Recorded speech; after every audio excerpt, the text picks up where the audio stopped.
Jamaah. Yeay. Oh jamaah. Yeay. Alhamdulillah. Allah sudah tutupi, kenapa malah dibuka. Dan tadi curhatan, aku panggilnya Ibu Sani ya.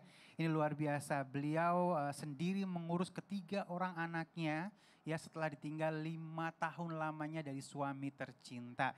Nah banyak banget nih, ada bullying, ada segala macam. Bahkan ada salah satu dari anak akhirnya menyarankan, Bu kenapa sih kok nggak cari bapak lagi gitu ya. Sehingga akhirnya kita punya sosok seorang ayah. Nih, aduh kita simpen dulu ya. Kita simpen dulu. Mungkin Habib ada yang ingin disampaikan. Paling kecil anaknya umur berapa Ibu? Waktu ditinggal itu kelas 4 SD ya, sekarang SMP kelas 3. Kira-kira apa yang Ibu mau sampein sama anak coba? Beliau anaknya lagi mondok, jadi tetap jadi anak yang soleh, rendah hati. Amin. Allah mudahkan segala urusannya. Amin. Semoga kita bisa melalui semua ini dengan baik, sangat baik. Dengan ridhonya Allah. Amin, amin, amin, amin, amin. Artinya Masya Allah la yukallifullahu nafsan illa wus'aha. Allah itu Ibu tidak pernah, dan buat siapanya orang itu pasti semua orang punya ujian. Semua orang pasti diuji oleh Allah Subhanahu wa taala. Dan Allah itu tidak akan menguji seseorang di luar kemampuannya Ibu. Jadi manusia itu tidak akan mungkin ngimpilah seorang itu tidak ada ujian dari Allah Subhanahu wa taala. Idza ahabballahu qauman ibtalah. Kalau Ibu pengen menguatkan hati, Ibu ingat hadis ini, masukkan di dalam hati. Ketika Allah cinta sama seseorang, ketika Allah senang atau rindu sama kaum tersebut, diuji oleh Allah Subhanahu wa taala. Mungkin Ibu sebagian dari orang yang dicintai oleh Allah Subhanahu wa taala, agar ujian tersebut jadikan pengingat. Jadi buat kita, ringtone kita kepada Allah Subhanahu wa taala atau dari Allah Subhanahu wa taala, agar kita selalu ingat nih anak-anak. Artinya subhanallah, kita memandang anak-anak itu titipan dari Allah Subhanahu wa taala. Anak-anak itu ujian, suami yang meninggal itu ujian, kehidupan yang Allah Subhanahu wa taala berikan kepada kita ujian. Dan yakin pasti ada pertolongan dari Allah Subhanahu wa taala. Allah kasih kita ujian satu, ada 2 obatnya dari Allah Subhanahu wa taala. Cuman terkadang Ibu, terkadang kita manusiawi wajar. Ya Allah kenapa begini? Ya Allah kenapa begitu? Itu manusiawi buat diri kita. Tapi jangan pernah kita menggerutu ujian yang Allah berikan kepada kita. Supaya kuat hati kita, maju terus. Selama kita masih diberi kehidupan oleh Allah Subhanahu wa taala, selama kita masih bisa ikhtiar, maju terus. Anak-anak kita doakan, didik anak-anak. Katanya yang kedua tadi ada namanya berkebutuhan khusus. Masya Allah, itu amanah betul dari Allah Subhanahu wa taala buat ujian Ibu di dunia. Untuk apa? Kedepannya insya Allah Ibu lulus di akhiratnya Allah Subhanahu wa taala. Nah, Ustaz Syam, kadang-kadang kan mungkin curhat sama suami tercinta, sekarang udah nggak ada nih. Semuanya ditanggung sendiri, pengen teriak, aku bisa ngerasain itu kadang-kadang ya. Nah ini mungkin ada saran untuk menguatkan keimanan. Sehingga apa yang dicurhatin Ibu hari ini, di pagi ini, itu mewakili banyak sekali single mother di luar sana. Saking banyaknya single mother di luar sana yang mengalami masalah yang mirip dengan yang Ibu alami, itu ada satu kitab membahas tentang ibu-ibu hebat, subhanallah. Ibu-ibu para orang-orang hebat. Di antaranya disebutkan di situ ibunya Imam Bukhari. Yang mana kalau Ibu katakan anak saya berkebutuhan khusus, Imam Bukhari kecil itu buta matanya. Jadi kebutuhannya juga lebih intens lagi, subhanallah. Tapi diceritakan bagaimana ibunya Imam Bukhari mendoakan anaknya. Bagaimana ibunya Imam Bukhari subhanallah mengantarkan anaknya pergi belajar mengaji. Bagaimana ibunya Imam Bukhari berusaha memasukkan nafkah yang halal saja kepada perut anaknya, subhanallah. Sehingga melahirkan anak yang luar biasa. Yang mana kalau kita baca hadis sahih selalu ada namanya. Rawahu Bukhari wa Muslim. Imam Bukhari. Kenapa? Ibunya yang hebat. Siapa lagi? Ibu Imam Syafi'i. Ibu Imam Syafi'i luar biasa. Bahkan sampai Imam Syafi'i menjadi imam yang sangat besar. Bahkan seluruh dunia sekarang subhanallah paling besar itu menganut mazhab Syafi'i subhanallah. Itu dari siapa? Bukan dari ayah. Ayah memang juga kontribusinya luar biasa. Tapi yang diceritakan lebih detail ibunya bagaimana mendidik anaknya. Ibunya sendirian seorang diri menafkahi anaknya. Maka saran dari kami tanpa bermaksud menggurui ataupun mengajari, pulang dari sini ibu banyak tuh baca kisah-kisah. Karena ada juga orang yang mengatakan Al-Quran sudah tidak relevan sekarang. Kenapa? Isinya terlalu banyak masa lalu. Sekarang kan masa kini. Oh tidak, justru orang bisa bercermin dari masa lalu. Orang belajar dari masa lalu. Bagaimana seorang ibu, seorang single mother. Tapi bisa mendidik anaknya menjadi anak yang soleh dan soleha. Kenapa? Karena kesabarannya. Apa kata Ibunda Aisyah radhiyallahu anha? Fasabrun jamil. Gak ada kata yang mau kuucapkan kecuali kata-katanya Nabi Yakub alaihissalam. Apa itu? Fasabrun jamil. Sabar itulah yang paling indah itu. Sabar itulah yang paling cakep tuh. Kalau udah sabar, insya Allah muncul seluruh jalan keluar dari Allah Subhanahu wa Ta'ala. Gak ada suami tempat curhat. Memang bukan tempat curhat suami itu. Tempat curhat dan bersandar kita adalah Allah Subhanahu wa Ta'ala. Baik Ibu, almarhum waktu nggak ada pernah nitipin pesan apa gitu nggak? Sebelum meninggal. Iya sebelum meninggal. Lebih ke anak kecil yang bungsu ya. Jadi waktu itu mau pergi berdua sama saya gitu. Itu mungkin 7 hari sebelum meninggal. Namanya siapa nama almarhum? Boleh disebutin? Boleh. Ya. Aduh malu. Jiwarman. Jiwarman, Ya. Oke. Jadi titik ke anak yang paling kecil karena kebetulan yang ke satu kedua itu perempuan, yang kecil laki-laki. Jadi abang jagain teteh ya. Teteh yang kedua maksudnya. Dia ngomong karena, sama. Ya karena yang berkebun. Jagain teteh ya. Di situ hati saya yang ngapain nitip-nitip Bilkis ke adenya gitu kan masih kecil. Ya kan nitip aja kan kita mau pergi. Tapi hati ke saya tuh kayaknya bukan itu deh tujuannya gitu. Oh, udah ada firasat. Ya, pas sudah kejadian itu kayaknya itu lebih ke jagain untuk selamanya gitu. Oke. Baik itu yang paling teringat sampai saat ini ya. Dan memang tadi akan ada tuh dari anak, kenapa sih kok nggak cari lagi sosok ayah sehingga akhirnya bisa lebih sejahtera lagi atau ada pembantu dari sisi perekonomian? Karena mungkin waktu itu masih SD ya, yang dampak itunya terjadinya. Sekarang tidak terlalu ini, saat itu masih kecil jadi sering kayak, Ibu kayaknya kalau cari papa baru boleh dong gitu. Kenapa ya? Karena itu pembulian itu gitu. Jadi tapi untuk saat ini alhamdulillah tidak membahas itu. Jadi anaknya mudah-mudahan soleh gitu. Baik, mudah-mudahan Ibu dikuatkan ya. Dan Amin, single mom dimanapun mudah-mudahan dikuatkan, Masya Allah ya. Tepuk tangan dulu yuk. Baik, terima kasih Ibu. Sama-sama, Boleh aku pegang lagi Mike. Terima kasih Habib Muhammad dan kita langsung ke Ustadz Syam nih. Ada satu pertanyaan lagi untuk Ustadz Syam ya. Nah silakan Ibu. Iya, Habib Muhammad boleh istirahat dulu. Ustadz Syam, ini kalau ngomongin masalah apa ya, aib. Kita bisa tahu nggak kode, itu kode ya, bahwa Allah itu sebenarnya sudah menutupi aib kita. Silakan Ustaz. Terima kasih Bang Ali, tabe guruku Habib Muhammad, Ustaz Maulana, para alim ulama yang Allah Subhanahu wa Ta'ala.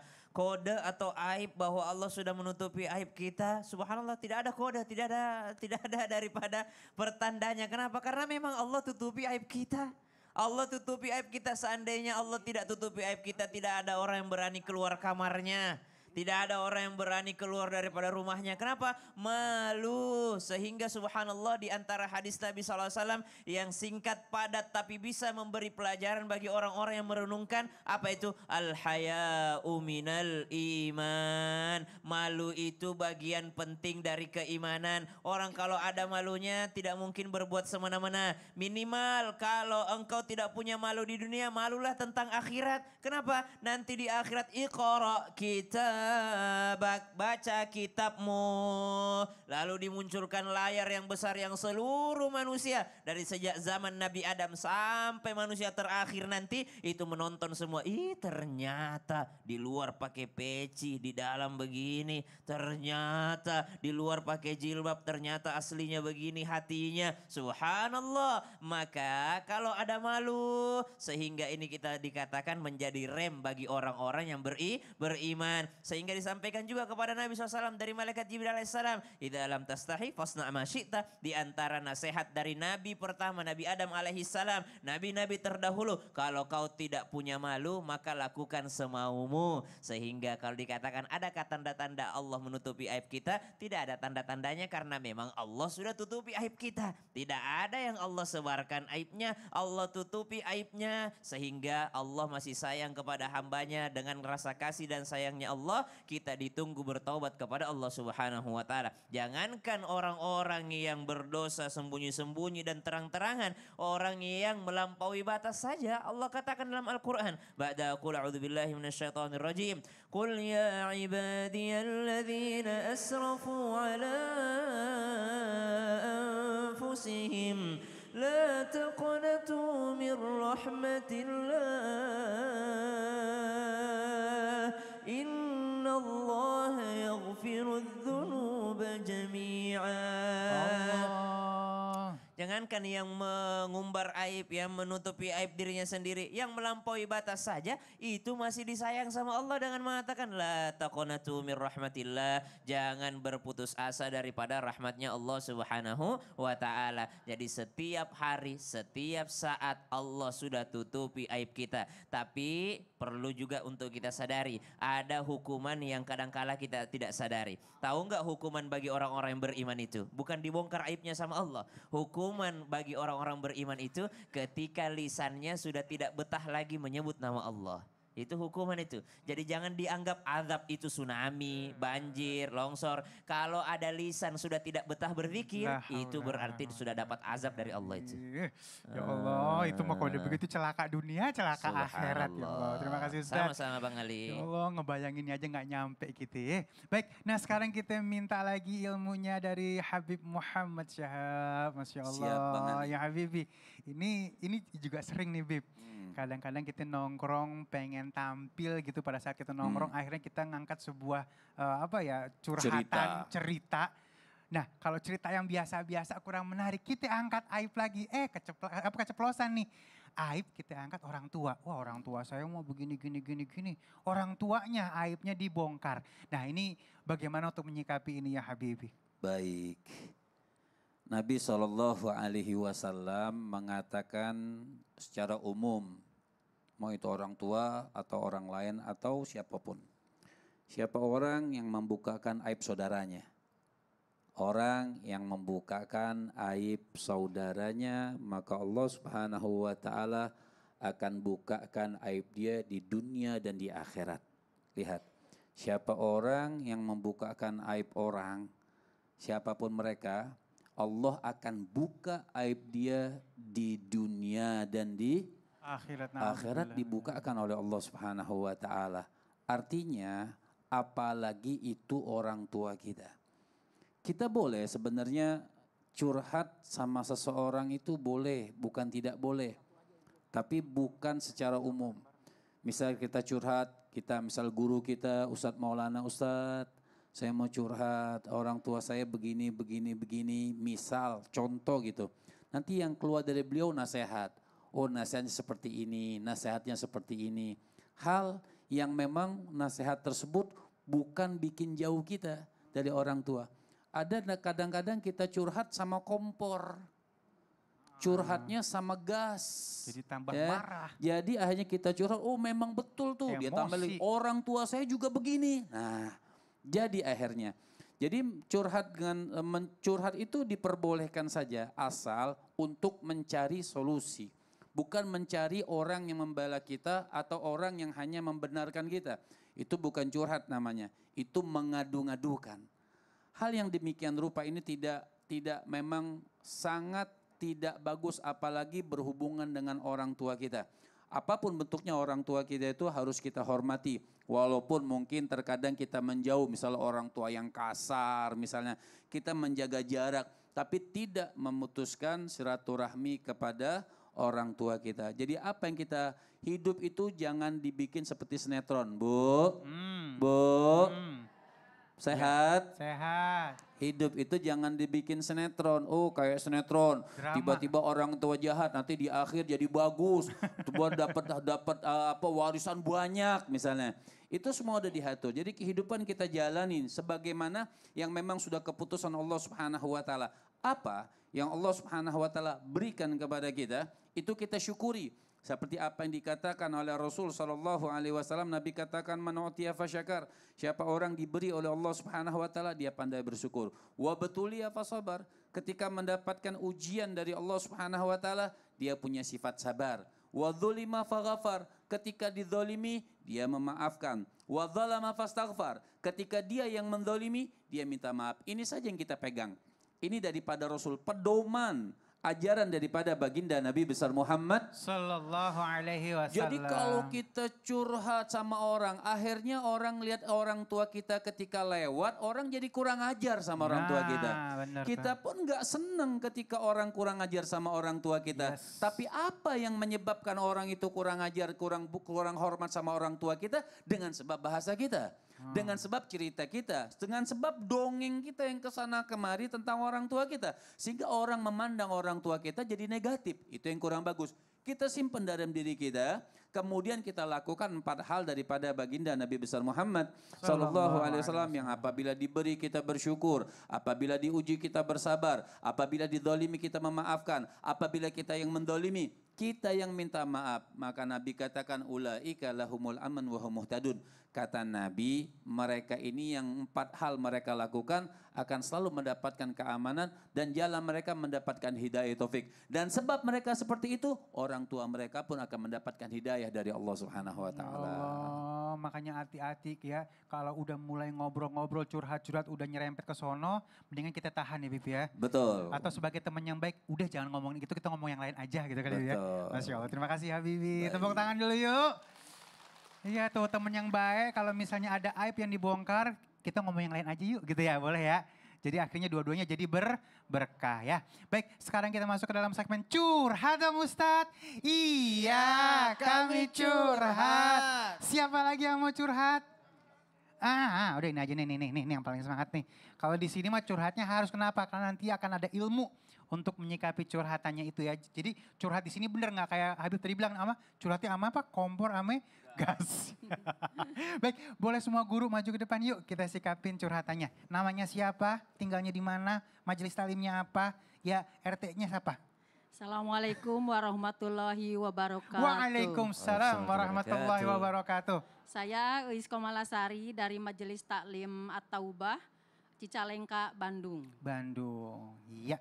Silakan, nih mau curhat apa nih? Ini Ustadz, saya kan 10 bersaudara. Oh banyak ya. Anak keberapa ibu nih? Aku anak ke 8. Ke 9. Ke 9. Ya, nggak lupa cuman nggak inget aja ya. Iya, anak ke 9. Ya. Siapa namanya? PR nih, PR. Ini, ya justru itu yang mau saya tanyakan. Itu yang 2 itu udah meninggal. Oke. Yang udah meninggal. Terus alhamdulillah orang tua ada itu Warisan. Warisan. Oh bener kan warisan. Warisan. Terus yang saya tanyakan bagaimana pembagian untuk anak yang sudah meninggal. Gitu. Itu yang mau dibagikan itu berbentuk rumah. Iya. Nah, rumah kan udah sepakat mau dijual. Yang meninggal 2. Iya, tinggal 8. 8 mau dibagiin warisannya. Nah, iya. Ini pembagian buat yang nggak ada gimana? Iya. Terus pembagiannya rumah. Rumah. Terus sepakat mau dijual. Sepakat. Nah, berarti udah oke ya. Yang mau ditanyakan lagi bagaimana pembagian yang benar, kan itu berbentuk uang. Iya, setelah dijual ya. Ya, setelah jual. Nah, itu pertanyaan. Dibagi 10 apa dibagi 8 dibagi nih? 8 ya. Maksudnya bagaimana pembagian untuk kami yang yang 3 laki-laki, 5 perempuan. 5 perempuan, oke. Baik, Habib Muhammad dulu. Ibu, saya mau tanya, orang tua ibu masih ada semuanya? Sudah meninggal semuanya? Sudah. Ya, yang meninggal ini saudara ibu duluan mana? Duluan orang tua yang punya waris ini atau duluan saudara ibu? Duluan orang tua. Jadi orang tua sudah meninggal. Ya. Jadi yang meninggal yang 10 tadi masih ada semuanya? Ya. Yang 10-10-nya walaupun sudah meninggal bukan dibagi 8 tapi dibagi 10. 10. Jadi yang meninggal nggak boleh dilupakan. Iya. Jadi yang meninggal 2 ini tetap dia dapat warisan. Kalau nggak dikasih zolim berdosa. Jadi dia dibagi 10. Jadi yang perempuan jadi berapa? Perempuan 5. Perempuan 5. Laki-laki 3. Ya Yang 5 masih dengan, hidup. ya 5 dengan yang meninggal. Ya, jadi 5-5 Ya, sudah ya. laki-laki dapatnya double, perempuan dapatnya Ya. 1 bagian seperti itu. Jadi nggak boleh ditinggalkan. Kalau yang meninggal itu saudara ibu duluan, baru orang tua ibu, maka yang meninggal mahjub. Artinya yang meninggal itu nggak dapat warisan. Karena meninggal duluan dari orang tua. Ini kan orang tua duluan. Ya, yang Orang satu- tua meninggal. Nah, kenapa yang satu? Yang satu udah waktu yang duluan, yang satu waktu orang tua masih ada gitu. Oke, berarti 9. Ibu harus jelas tuh. Jadi kalau warisan itu harus jelas. Iya. Berarti 9 orang. Yang satu nggak dapat. Kenapa? Meninggal duluan sebelum Sebelum orang tua. orang tua. Iya. Tapi meninggal itu udah punya anak belum dia? Saudara yang meninggal ini? Punya anak. Nah, nanti ke apa namanya hadiah, kerahiman aja hadiah. ahli waris yang lain ngumpulin ngasih juga buat anaknya atau buat keponakan. Iya. Ya. Ustaz Syam ada yang mau ditambahin?